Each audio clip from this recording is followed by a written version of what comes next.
Welcome to This Explainer. Look, have you ever felt like dealing with your relatives is literally an earth-shattering burden? Well, today we're looking at an ancient text where that feeling is taken completely literally. We're exploring the myth of Sesha, drawn right from the Astakaparva section of the ancient Indian epic, the Mahabharata. On the surface, sure, it's a grand, sweeping mythological tale. But at its core, it's an incredibly relatable story about family dysfunction, feeling totally alienated, and ultimately finding your true purpose when you really just want to run away from it all. So, let's dive right in by asking you to consider a pretty simple question. What are the absolute extremes you'd go to just to avoid a terrible sibling? Most of us, we might screen a phone call, maybe conveniently skip a holiday dinner, or, move to a different city. But as we'll see in the source material today, our protagonist, the illustrious snake known as Sesha, takes this whole concept of avoiding family drama to a completely new, cosmic level. Section 1. Escaping a toxic family. Okay, let's set the stage with our protagonist's totally chaotic household. Sesha's uterine brothers, his direct siblings, are described as having wicked hearts. They're basically acting like enemies, just constantly jealous and spiteful. Then, in stark contrast, you've got their half-brother Garuda, the son of Vinata. He's this magnificent bird who ranges the skies, totally empowered by a massive boon from their mutual father, Kasyapa. So think about it. You have this nest of bitter, grounded snakes who are deeply, deeply envious of their high-flying, super-powered brother. It's just a classic, incredibly toxic recipe for resentment. Things were just so unbearably toxic that Sesha actually makes this massive, dramatic declaration. He says, "I will cast off this body of mine so that I may avoid companionship with them, even in another state of life." I mean, wow. He doesn't just want to move out of the house. He's willing to literally end his current existence to make absolutely sure he never has to see them again, not even in reincarnation. That is how deeply this family toxicity got to him. Moving on to Section 2. The path of extreme penance. Sesha doesn't just complain about his situation. He takes action, extreme action. He actually leaves his mother and goes on this intense, almost self-destructive journey to the absolute most remote, spiritually charged corners of the world. We're talking Gandhamadana, Vajri, Gokarna, the dense woods of Pushkara, and the foot of Himavat. He basically passes his days focusing entirely on rigid vows, literally living upon the air, keeping his passions under absolute total control. Obviously, going to those absolute extremes takes a horrifying physical toll. The source describes him as an ascetic with knotted hair, basically clad in rags. And even more viscerally, it says his flesh, his skin, and his sinews are completely dried up from these hard penances. He's pushing his physical vessel to the absolute brink of destruction, literally starving himself away to nothing just to escape the psychological torment of his family. Which brings us to Section 3, a divine intervention. Well, when you push the universe that hard, the universe is going to push back, right? Sesha's fortitude gets so intense that it literally starts afflicting all creatures. And this actually grabs the attention of Brahma, the grandsire of all creation, who manifests and asks what Sesha desires. Sesha just gives this desperately honest plea. He says, "My uterine brothers are all of wicked hearts.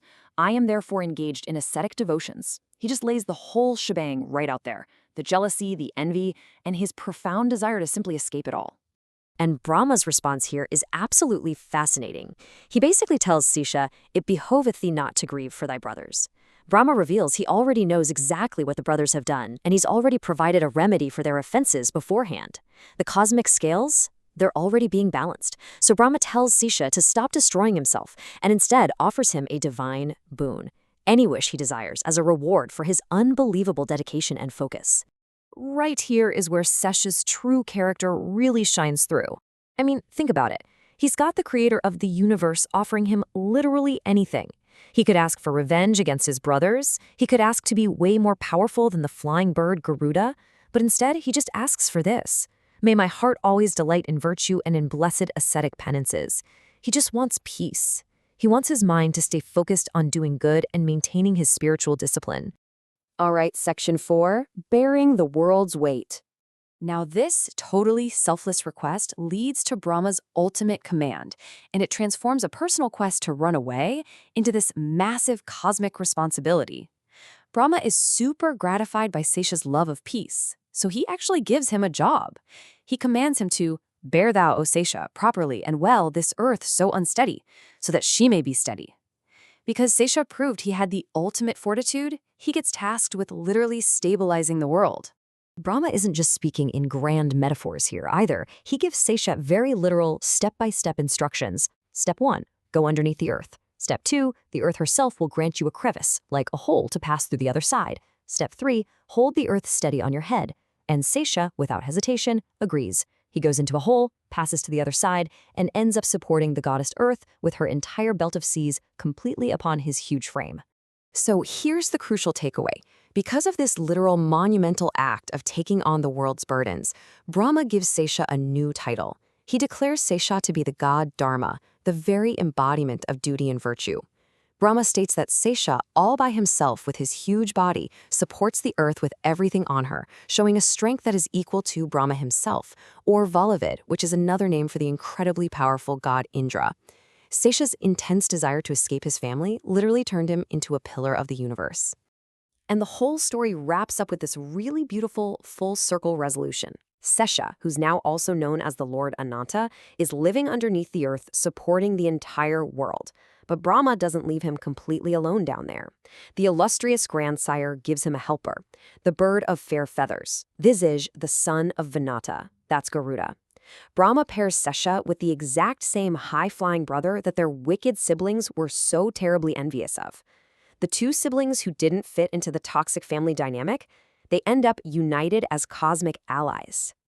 So this brings us to a final thought to wrap up this explainer. Seneca felt completely alienated by his toxic surroundings, and his first instinct was just pure avoidance, right? Like total self-destruction.